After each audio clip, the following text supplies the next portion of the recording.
Et tu, brute! Then fall, Caesar. It is the most famous assassination in human history. On March 15th, 44 BCE, the most powerful man in the world was surrounded by his closest friends and stabbed 23 times on the floor of the Roman Senate. The men who held the daggers called themselves liberators. They believed that by killing Gaius Julius Caesar, they were saving the Roman Republic from a tyrant. But they were wrong. The Republic was already dead, and the man bleeding out at the base of Pompey's statue wasn't just its executioner, he was the architect of its demise.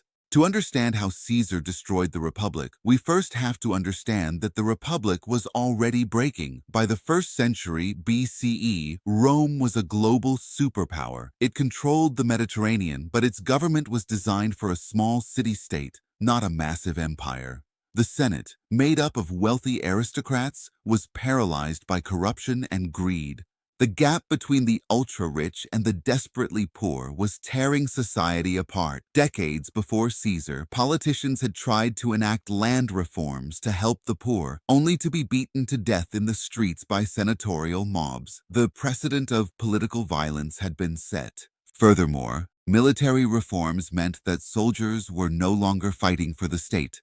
They were fighting for the generals who paid them. Enter Julius Caesar. Born in 100 BCE to a patrician family that had lost its wealth, Caesar was ambitious, charismatic, and drowning in debt.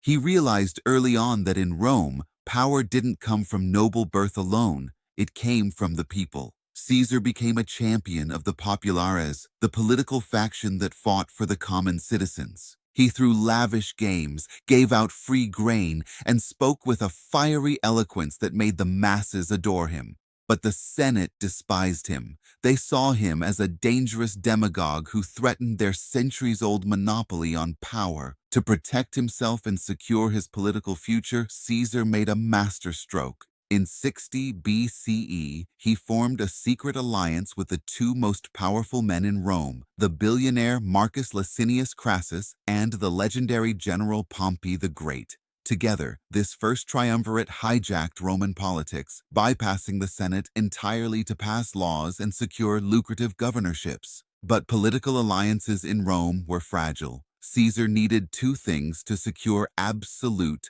unassailable power: unimaginable wealth to pay off his massive debts, and an army loyal only to him. In 58 BCE, he got his chance. Caesar was appointed governor of Gaul. What followed was a decade of brutal, unrelenting conquest. The Gallic Wars were a military masterpiece, but a humanitarian catastrophe. Caesar's legions conquered modern-day France and Belgium, pushing all the way to the shores of Britain. According to ancient sources, his campaigns resulted in the deaths of 1 million Gauls and the enslavement of another million. Back in Rome, the Senate was horrified by his rogue warmongering. But the Roman public was thrilled. Caesar sent back shiploads of gold, slaves, and exotic treasures. More importantly, he forged an army of veteran soldiers who worshipped him. They weren't fighting for the abstract concept of the Senate anymore. They were fighting for the man who guaranteed their retirement funds. By 50 BCE, the political landscape had shifted. Crassus was dead and Pompey had aligned with a terrified Senate. They ordered Caesar to disband his army and return to Rome as a private citizen. If he did, he would be prosecuted, ruined, and exiled. Caesar had a choice to make. In January 49 BCE, Caesar stood on the banks of the Rubicon River, the northern border of Italy. Roman law strictly forbade a general from crossing this river with a standing army. To cross it was treason. It was an undeniable declaration of civil war. Looking at his loyal 13th Legion, Caesar uttered three words that would echo through eternity: Alea iacta est. The die is cast. He crossed the river and the Republic plunged into chaos. The ensuing civil war lasted 4 years.